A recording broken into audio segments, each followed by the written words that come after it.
తూ మేరీ మైతేరా తూ Mary. Karthik Aryan, Ananya Pandey leads గా సమీర్ విద్వాన్స్ డైరెక్షన్ లో వచ్చిన రొమాంటిక్ కామెడీ ఇది. ఇందులో స్టోరీ ఏంటంటే, ఈ సినిమాలో మన హీరో రేహాన్ ఒక వెడ్డింగ్ ప్లానర్ అన్నమాట. వాళ్ళ అమ్మతో కలిసి సొంతంగా కంపెనీ రన్ చేస్తూ ఉంటాడు.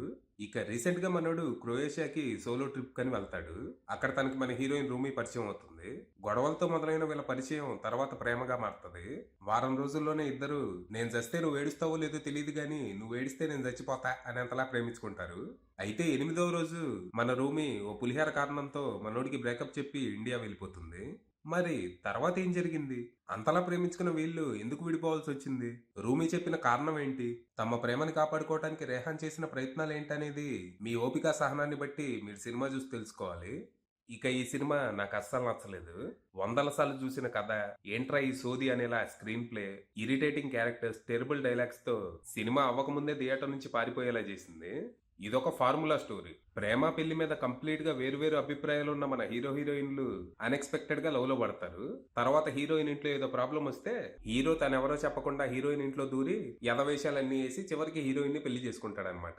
సరే, కథ ఎంత సింపుల్ గా ఉన్నా హీరో హీరోయిన్ మధ్య మంచి కెమిస్ట్రీ కుదిరి లవ్ స్టోరీ బాగుంటే ఎంజాయ్ చేసేవాడినేమో. కానీ ఇక్కడ కార్తీక్ అనన్యల మధ్య కెమిస్ట్రీ అస్సలు లేనే లేదు.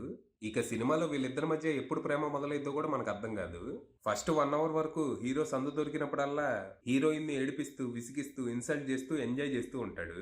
కానీ తను ఏం చేసినా హీరోయిన్ మాత్రం సిగ్గు లేకుండా మళ్ళీ తన దగ్గరికి వెళ్తూ ఉంటది. హీరో ఇన్సల్ట్ చేయటం, హీరోయిన్ అని వెళ్ళిపోవటం. ఆ తర్వాత కాసేపటికి హీరో హీరోయిన్ దగ్గరికి వచ్చి నేను నిన్ను ఎందుకు ఏడిపిస్తున్నానో తెలుసా, నువ్వంటే నాకు ఇష్టం అందుకే.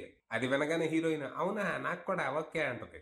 వీళ్ళ మధ్య లవ్ స్టోరీయే కాదు, వీళ్ళ క్యారెక్టర్స్ కూడా ఇరిటేటింగ్ గానే ఉంటాయి. హీరో పెద్ద సోది నాయాలు, తన నోట్ నుంచి వచ్చే ప్రతి మాట చిరాగ్గానే ఉంటది. కానీ ఈ సోది క్యారెక్టర్ ని మోస్ట్ డిజైరబుల్ సెక్సీ మ్యాన్ అన్నట్టు చూపిస్తారు. తన్ని చూడగానే అమ్మాయిలంతా ఫ్లాట్ అయిపోతూ ఉంటారు. తను చొక్కా విప్పితే హీరోయిన్ తో పాటు చుట్టుపక్కల ఉన్న వాళ్ళంతా సొల్లు గారుస్తూ ఉంటారు. మనోడు సందు దొరికినప్పుడల్లా షర్ట్ తీసేస్తానే ఉంటాడు. ఇక మనోడే వచ్చి స్వయంగా అమ్మాయిలతో మాట్లాడితే వాళ్ళు ఆల్మోస్ట్ స్పృహ తప్పిపోతూ ఉంటారనమాట. పోనీ తన ఫ్లర్టింగ్ ఏమన్నా బాగుంటుందా అంటే పిల్ల బచ్చ మాటలన్నీ మాట్లాడుతూ ఉంటాడు. ఆ సోది విని అమ్మాయిలు సొల్లు గరుస్తున్నారంట. అసలు ఇలాంటి వాడితో హీరోయిన్ లవ్ లో ఎందుకు పడిందో మనకు అర్థం కాదు. అలాగని హీరోయిన్ క్యారెక్టర్ ఏదో గొప్పగా ఉందని కాదు, తన క్యారెక్టర్ చాలా కన్ఫ్యూజింగ్ గా ఉంటది. ఓ సీన్ లోనేమో నేను ఇంటిని చూసుకోవాలి, నాకు బాధ్యతలు ఉన్నాయి, మా వాళ్ళు నా కోసం చాలా సాక్రిఫైసెస్ చేశారు, ఇప్పుడు నా వంతు అంటది. ఇంకో సీన్ లోనేమో హీరోని పెళ్లి చేసుకుని యుఎస్ లో సెటిల్ అవ్వాలని వాళ్ళ అక్క పెళ్లి చెడగొట్టి తన ఇంట్లోనే ఉండేలా చేయాలని చూస్తుంది. ఇలాంటి క్యారెక్టర్స్ మధ్య ప్రేమ మళ్ళీ మనం వాళ్ళకి రూట్ చేయాలి. ఇక ఈ సినిమాలో కాన్ఫ్లిక్ట్ కూడా చాలా బేసిక్ గా ఉంటది. ఆ కాన్ఫ్లిక్ట్ చుట్టూ వచ్చే సీన్స్ అన్ని పెద్ద డ్రామా గానీ ఎమోషన్స్ గానీ ఏమీ లేకుండా చాలా ఫ్లాట్ గా ఉంటాయి. యాక్చువల్ గా ఈ సినిమా మెయిన్ థీమ్ ఏంటనేది మనకి ప్రీ క్లైమాక్స్ వరకు రివీల్ చేయరు. అప్పటికప్పుడు చెప్పేసి నెక్స్ట్ సీన్ లో దాన్ని సాల్వ్ చేసేసి ఇక చేతులు దులిపేసుకుంటారు. ఇక పర్ఫార్మెన్స్ల విషయానికి వస్తే వానబీ కూల్ గాయ్ గా కార్తీక్ ఆర్యన్ బాగా ఇబ్బంది పెట్టాడు. తన స్క్రీన్ ప్రెసెన్స్ అయితే బానే ఉంది కానీ పర్ఫార్మెన్స్ పరంగా అక్షయ్ కుమార్ ని ఇమిటేట్ చేస్తూ ఇరిటేట్ చేస్తాడు. ఇక అనన్య పాండే ఏదో చేసిందంటే చేసిందంతే. మొన్న మధ్య కంట్రోల్ సినిమా చూసి అబ్బో బానే చేస్తుంది అనుకున్నా, కానీ ఈ సినిమాలో పూర్తిగా తేలిపోయింది. ఇక కార్తీక్ ఆర్యన్ అమ్మ క్యారెక్టర్ లో నీనా గుప్తా గారు కూడా బాగా ఇరిటేట్ చేస్తారు. లైక్ మదర్ లైక్ సన్ అన్నట్టు. తన క్యారెక్టర్ ని ఎంత నాసిరకంగా రాశారంటే ఓ సీన్ లో తన కొడుకు బ్రేకప్ అయి బాధపడుతుంటే తనకి ధైర్యం చెప్పి తన్ని మోటివేట్ చేయాలని చూస్తుంది. అప్పుడు తను చెప్పే మాటలు ఏంటంటే అమ్మాయి వద్దంటే వదిలేస్తావా, వాళ్ళ ఇంటి ముందుకెళ్లి ధర్నా చేయి, అవసరమైతే లాక్కరా అంట.